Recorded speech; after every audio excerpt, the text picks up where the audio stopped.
ya Sahara Magharibi, lakini pia ni ndani ya miaka miwili ya awamu ya 5 kwa mara ya kwanza kabisa tangu kuundwa kwa Tanzania. Oktoba 26 mwaka 2017 nchi yetu ilipiga kura kupinga hatua kali za vikwazo vya shirika la Umoja wa Mataifa la elimu, sayansi na utamaduni UNESCO, vikwazo ambavyo vililenga kuibana Israel ipunguze mashambulizi dhidi ya Palestina, lakini sisi tuliunga mkono the opposite. Kwa maana nyingine, serikali ya awamu ya 5 inaipinga sera ya nchi ya mambo ya nje ambayo ni kushikamana na wanaoonewa na kuendesha siasa ya kidiplomasia ya nje. Jambo la ajabu sana. Mifano miwili hiyo imeonyesha namna tulivyoacha kabisa misingi ya diplomasia yetu ya kusimama na wanyonge, na sasa ndio tumekuwa vinara, watetezi, wasemaji na marafiki wa nchi zinazoonea wanyonge kama Morocco na Israel. Si hivyo tu, matukio kama ya kukataliwa kwa mbaazi za Tanzania nchini India ni kielelezo kingine cha kuanguka kwa diplomasia yetu ya uchumi. When you trade with foreign countries and in the midst while trading unayo mikataba inaendelea, nchi hiyo inasema sasa hapana kwenye hili. Na ukichunguza sio kwamba India imezalisha mbaazi nyingi na choroko, hapana. Wamesema wamesitisha tu. Ujue kuna tatizo la sera ya mambo ya nje ya nchi yako. Lazima ukae, ujitathmini, uone wapi ulikosea na ni kwa nini huyo mwenzako amefanya hivi. Wapi nilikosea? Tanzania is doing a lot in regards to our foreign policy. Hakuna watu pale Wizara ya Mambo ya Nje ambaye anakaa kupitia sera hizi za mambo ya nje na kuishauri serikali. Serikali imebaki mimi nimesema. Kwa hiyo utakuta hata waziri, maafisa, wataalamu mle ndani wanaogopa kusema hapa tumevunja sera ya mambo ya nje. Tunaitaka serikali ikae chini, iangalie wapi wamekosea na wajisahihishe.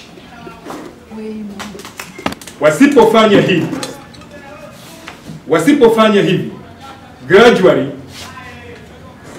kila nchi baadaye itatuona tuna kiburi, itatuona sisi sio watu sawa sawa, zitaanza kujitoa taratibu, and finally linakuwa tatizo kwetu. What I mean by finally, tunajikuta tuko kwenye a camp of failed state, mataifa yaliyoanza, kwa sababu uchumi ni jambo la msingi. Ukifeli uchumi umeshafeli kila kitu. Sasa miaka miwili ya Magufuli imekuwa miaka miwili ya kuyumbisha, kwa mfano, na kupuuzwa hata kwa watumishi tu hapa ndani wa umma. Kwa mfano, uhakiki usiokwisha wa wafanyakazi umetumika kama kisingizio cha kuwanyima wafanyakazi haki yao ya kuongezwa mishahara, kupandishwa madaraja na kupata marupurupu yao kwa wakati. Kisingizio tu cha uhakiki wa wafanyakazi, uhakiki wa vyeti.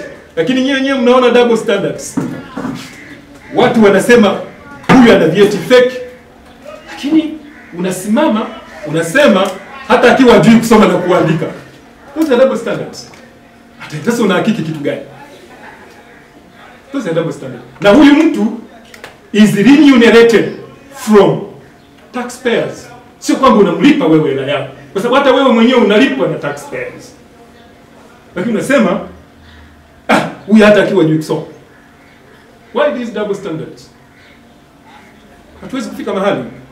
Kwa hiyo sisi ACT tunasema kilio cha wafanyakazi kudai haki hizi kisipokelewe kwa vitisho na kebei kutoka serikalini, kama ambavyo Mkuchika ambaye mimi nilidhani atakuwa alishastaafu, lakini nasikia tena ni waziri yuko pale utumishi, anakejeli watu kwamba bado kuna watu 40,000 siji kuna kitu gani.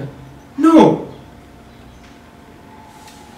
give them their right dues. Wape kile wanachostahili. Kama utawakuta humo wamo wa namna hiyo, sisi ACT tunasema utu na uzalendo. Tunasema ukiwakuta wamo, amejivunjia utu yeye mwenyewe huyo ambaye umemkuta humo, mpeleke mahakamani. Lakini usiumize watu wengi kwa sababu tu kuna watu wawili watatu ambao unahisi bado wamo. Fish them out. Watoe, wapeleke mahakamani. Acha wengine waenjoy kazi yao. Sasa ndugu waandishi wa habari, la mwisho katika haya mambo tuliyoona, serikali ya awamu ya 5 haijafanya vizuri kabisa. Hayo niliyoeleza ya uchumi na mengine. Nimalizie kwa hili ambalo sasa limejijenga, na kitu kikijijenga sana tunakipa jina kwamba it is now habitual, imekuwa ndio tabia. Tunaanza kuwa na utawala unaovunja taasisi za kikatiba na kisheria. Narudia, mimi nimeziona awamu zote. Nimeiona awamu ya JK Nyerere.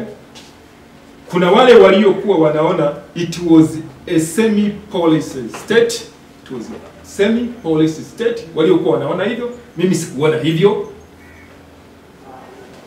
Nimeiona awamu ya Mzee Ruksa, awamu ya Mwinyi, nimeiona awamu ya Mkapa. Lakini hii ya sasa tunaanza kuona utawala ambao nao unatengeneza mambo, unafanya mambo ambayo now they become habitual. Utawala huu wa sasa umekuwa ni utawala ambao unakwenda nje ya katiba, ndugu waandishi wa habari. Kwa mfano, katiba yetu inasema, inatumia plural, na nyinyi wengi hapa ni vijana wadogo, inatumia wingi, na hata katika kuandika tunafundishwa kuandika kwa kutumia wingi. Sio personalizing, sio mimi. Nasema we. Katiba yetu inasema sisi wa Tanzania tumeamua kuishi katika hii jamii. Kila mahali inasema sisi tumeamua, sio mimi.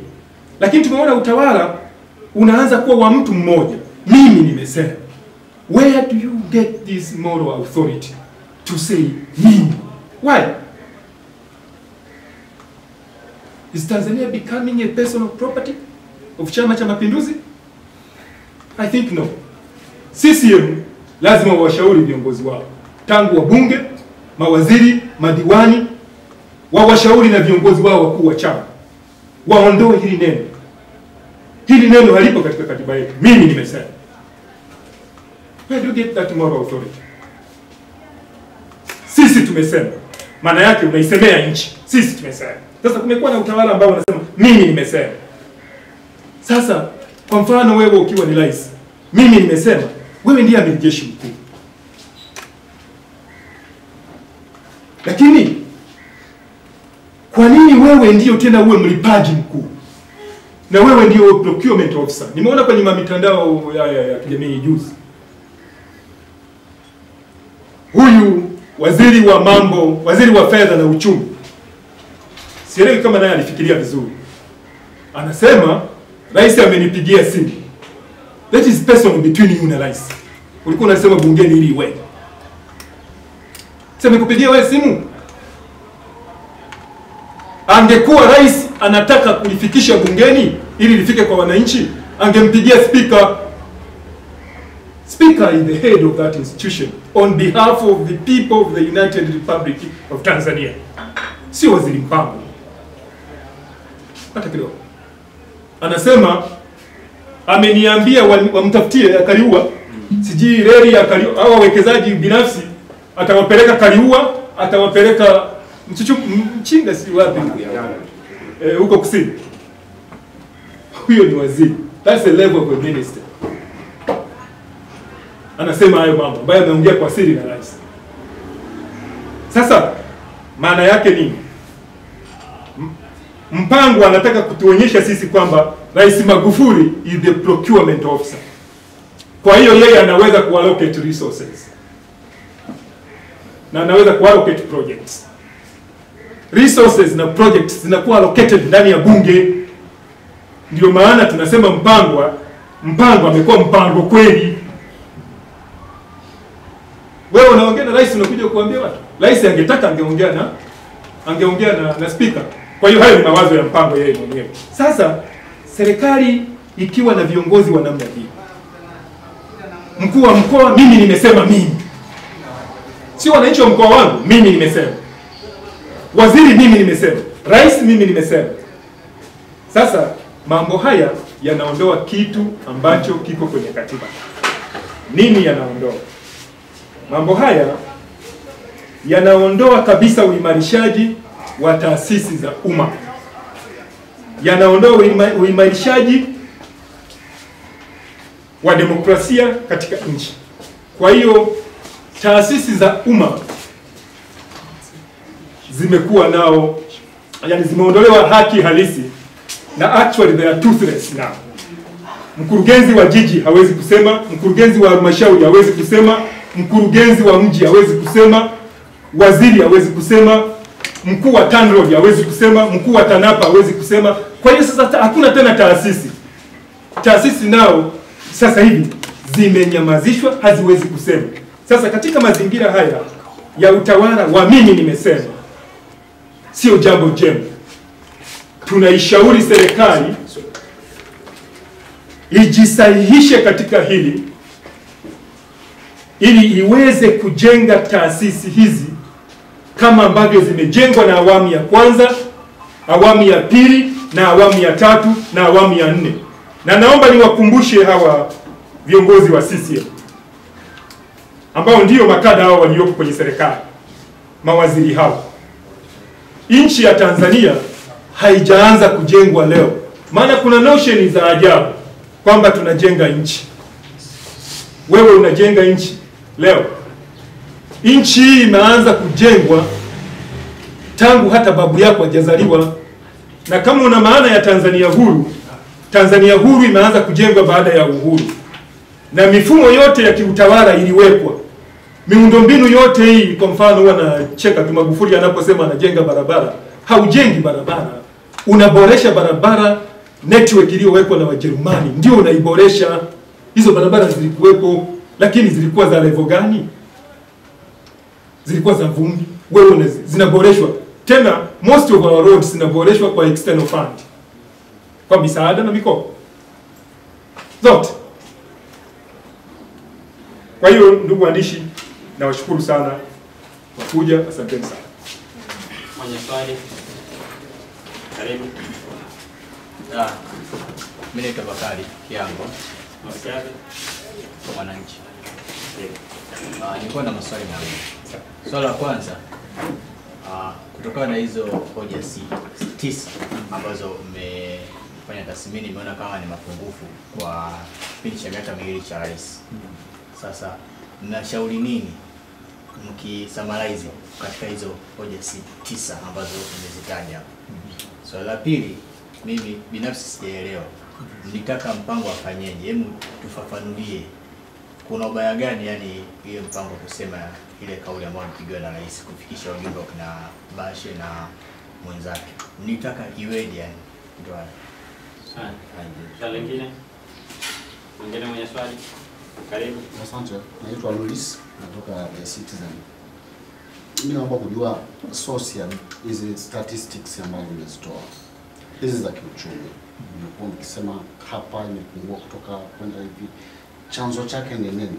Mmefanya utafiti nyinyi wenyewe au kuna mmechukua data kutoka sehemu fulani? Swali la mwisho kwenda kwenye majibu. Swali la mwisho. Tujibu bwana.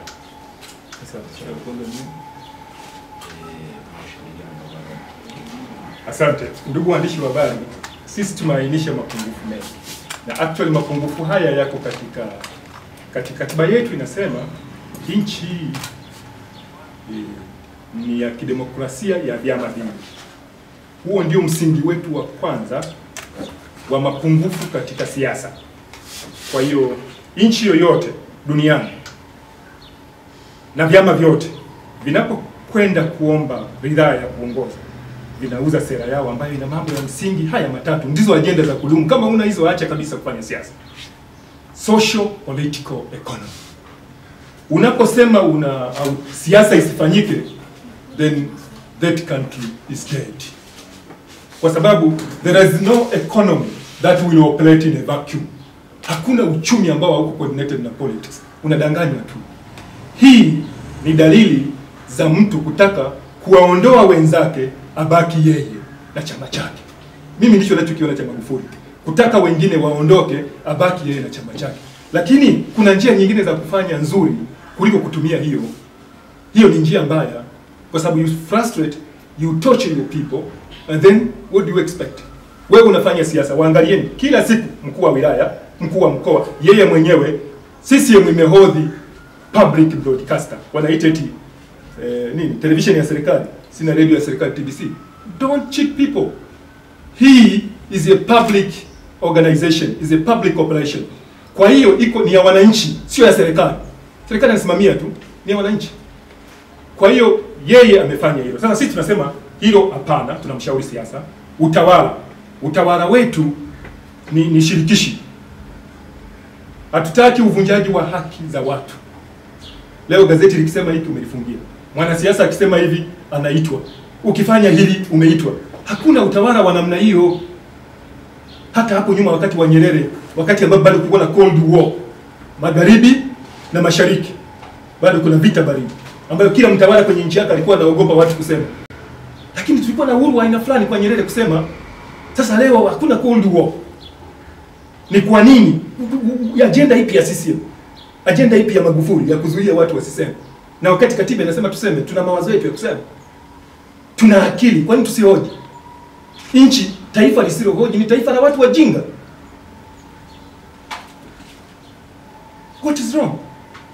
Tuishi vizuri kulingana na katiba. Kwa hiyo tunakataa. La uchumi tunasema uchumi wetu unaanguka, na ukitaka kusema kwamba tunatoa wapi takwimu, nafikiri tunakuja kwenye takwimu, si ndio? Takwimu. Msingi wa takwimu zetu ni takwimu za umma. Benki Kuu sasa hivi nikikutuma pale, nenda pale reception pale Benki Kuu, utakuta machapisho yanaitwa Monthly Economic Bulletin, Quarterly Economic Bulletin. Unakuta yametolewa pale, matakwimu unachukua tu, unaangalia, unachoniambia na kiangalia, unachoniambia kwa sawa. ACT sisi sio kama CCM. Kule ambako kuna wajinga wa kina Rusingu, sio kina nani. ACT is a think tank. This boy is a lawyer. I'm a trained manager. Na wengine wako wengi. Kwa hiyo sisi tunachambua hizi takwimu. Kwa sababu unatupa vigezo. Ukitupa vigezo tu, umezitoa. National Statistical Office, nasikia inaitwa National Bureau of Statistics, lakini takiwa kuitwa Tanzania Statistical Office. Hiyo sheria inawataka TRA, Benki Kuu, sheria inawataka wa publish. Ukisha publish, nyinyi ni waandishi wa habari, sio bwana? Ukisha publish ni public. Watu wanasoma. Ukisoma tunaangalia hapa sio sawa, hapa sio sawa, hapa sio sawa. Then tuna analyze. Tunajua ku analyze. Na tunatumia formula hizo za kiuchumi ambazo wao wametumia. Tunaona hapa sio sawa. Tunakwambia sio sawa. Ni haki yetu kikatiba kusema. Tunakushauri tu. Usipotaka kuelewa, si wananchi wenyewe wataelewa kwamba uchumi haukui. Nani ajui kwamba uchumi haukui? Kwa hiyo tunatumia hizo, lakini tunatumia, nimekuonyesha this is from the World Bank. Report hii ya World Bank sio kwamba World Bank wao wameipata kichawi au kimiujiza. Ukiangalia source, National Bureau of Statistics. Source, National Bureau of Statistics. Kwa hiyo ni takwimu sahihi. Hapa zinasema hivyo. Lakini labda ukiwaendea wao sasa za kwao, utakuta labda zimetengenezwa vingine. Hatuwezi kujua, lakini sisi hii tumetoa. Mimi hii nimeitoa kwenye report ya Aprili mwaka 2017 ya World Bank. Hii niliyowaambia ya inflation, mfumuko wa bei. Na unasababishwa na nini? Unasababishwa na kupanda kwa bei ya chakula na kupanda kwa bei ya nishati. Na ile ya mwanzo ambayo umeisoma kuhusu uchumi kusinyaa na vigezo vyake unavyosema, zile zote zinatoka kwenye takwimu za Benki Kuu na takwimu za National Bureau of Statistics. Umezitoa zile za umma. Hawana takwimu ya siri. Za siri huwa hawazitoi. Yaani za siri huwezi kuzipeleka kwenye mtandao, huwezi kuchapisha watu wachukue. Ni takwimu za umma. Tunachofanya sisi ni kwamba tuna wataalamu wanaangalia hiki ulichosema ni sawa sawa. Hiki ulichosema ni sawa sawa. Tunafika kwenye conclusion kwamba kwa maoni yetu. Hatukulazimishi wewe endelea na ya kwako. Lakini sisi tunakwambia hapa nafikiri ni hivi. It's our opinion and our position as a party. Tunasimama na Watanzania wengine. This is our position. Our economy has been crippled by this fifth Tanzania administration. Our economy has been crippled by the fifth Tanzania administration. Hii ya kuhusu mpango, bado nimesema wengi hapa nyinyi ni vijana wadogo. Tuna 3 pillars. Hii 3 pillars zina wakuu wake. Kuna mkuu wa executive ni rais, mkuu ya kwanza ni parliament. Mkuu maana ndio ya wananchi. Kuna mkuu wa parliament ni speaker, kuna mkuu wa executive ni rais, kuna mkuu wa judicial ni jaji mkuu. Unapotaka mkuu mmoja wa taasisi moja kuwasiliana na taasisi nyingine, you follow the channel. Ndio maana nimeeleza hapa, niwakumbushe, utawala wa mimi unaua functionality ya taasisi. Kwa hiyo mkuu wa taasisi hii, ili hicho kitu kiwe na legitimacy, kilitakiwa kupita kwa mkuu mwingine. Yule mkuu ndiye angesema. Waziri kule bungeni mtu mdogo, mwenyewe nyumba ni speaker. Sasa ukiona vitu vya namna hiyo, sisi tunaozielewa hizi arms of government, tunaona hapa ni mawazo binafsi. Haya ni mawazo ya Magufuli na waziri Mpango. Kama mlipigiana ni siri, tulitaka Magufuli amwandikie au ampigie speaker. Speaker aje na hiyo wazo. Let's see how it works. Mambo mengine ni urafiki wa Mpango na Magufuli. Friendship, hiyo relationship wanaweza kufanyia sehemu nyingine tu. Sio lazima wafanyie kwenye taasisi ya umma. Unaweza kufanya urafiki wenu nyumbani, mkatembeleana. Yes. Kuna nyongeza? Tunashukuru.